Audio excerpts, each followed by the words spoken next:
this week, Kenny Dillingham, coach at ASU, was asked if Sam Leavitt gets up for games against teams with other highly thought of quarterbacks. Here's what Kenny said. Yeah, I mean, he's going to compete versus everything. He doesn't like to fail.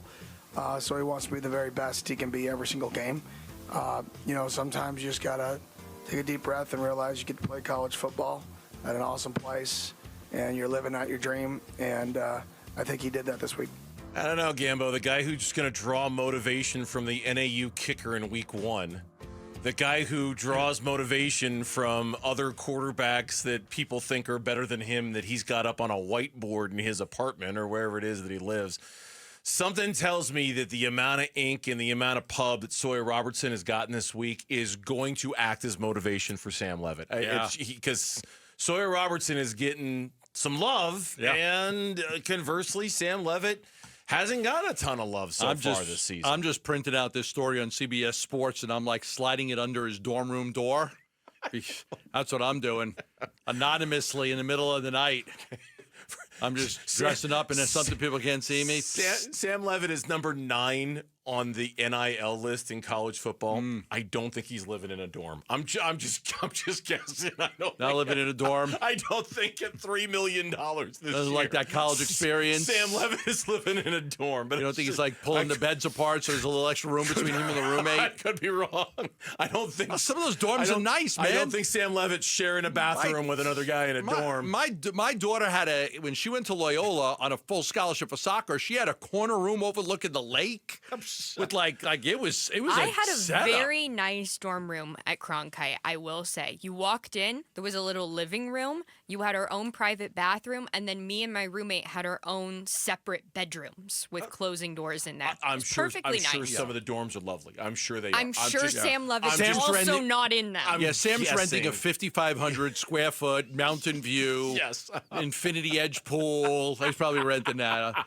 My bad. I'm guessing so. Okay, so what I would do is I would hop the gated community that he's living in. There you go. Dodge the security because you can run a 4.640 and outrun security in the neighborhood and then Did you see the person on Twitter did the math breakdown for us of how quick that is? What is it?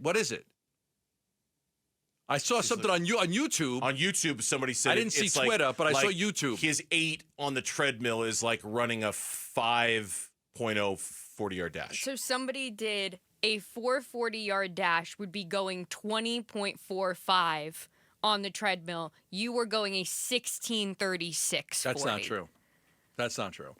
That can't be true. I'm not totally not true. The math doesn't add up. His math.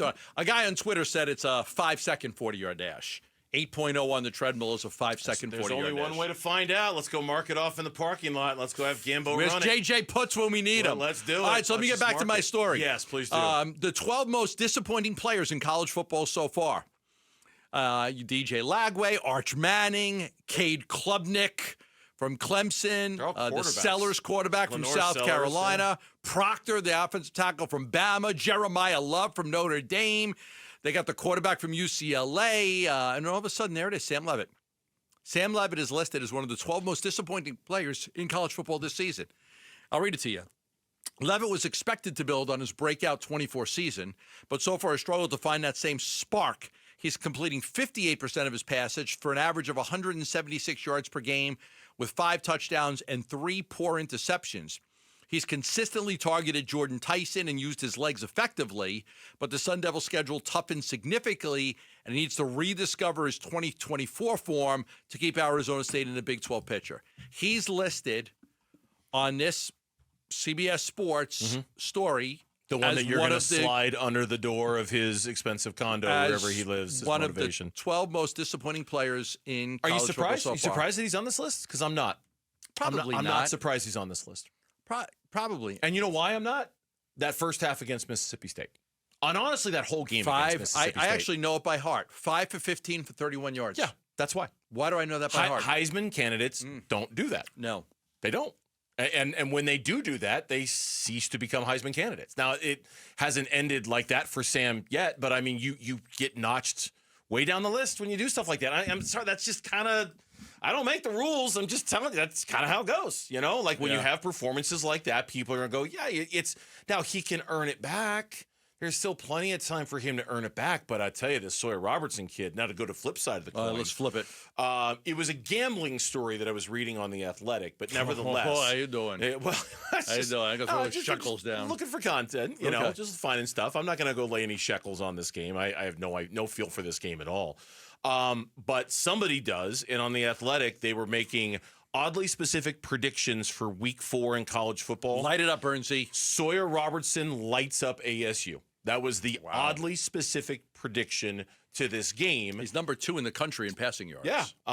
It says that the defending Big 12 champs ASU ranks 83rd at defending the pass through their first 3 games, and they have to face Sawyer Robertson, who is averaging 357 passing yards per game, and that they think that his passing yards will cover, that the Bears will cover, that Sawyer Robertson lights up ASU this weekend, in their words. Again, motivation for ASU. If Sam Leavitt's the kind of guy who responds to that, and I think Sam Leavitt is the kind of guy who responds to that, let's see how. We're just going to see where this Manny Navarro guy went to school. Maybe he went to Baylor. All this stuff about lighting up ASU. And then to be fair, I saw a similar gambling story on ESPN, and they said, no, man, the bet to make is ASU plus 2.5. Bet on ASU because of Sam. Right. Because of how bad Baylor's run defense is and how good ASU's rush offense has been so far. Okay. Like, Baylor's run defense is terrible. So ASU, they're one of the worst in the country so far. So the feeling is ASU can run the ball successfully. Again, that doesn't have anything to do with Sam. Well, I mean, I guess Sam's ability to run, but it really, it's not about Sam Leavitt, the Heisman candidate quarterback, that's going to lead ASU to the win. I thought there was a significant occurrence in the game last week, and that was the ability to get Shimon Matea involved in the offense. So a lot of screens, but let's get that kid some touches. Well, especially I thought that was something big that came out of that game last week. Especially with Jalen Moss not available this week, that's going to be Matea more is a important. good player. He's a good football player. Thanks for watching Burns and Gambo. Click to see more from the guys and hit the button in the middle to subscribe so you never miss a video from Arizona sports.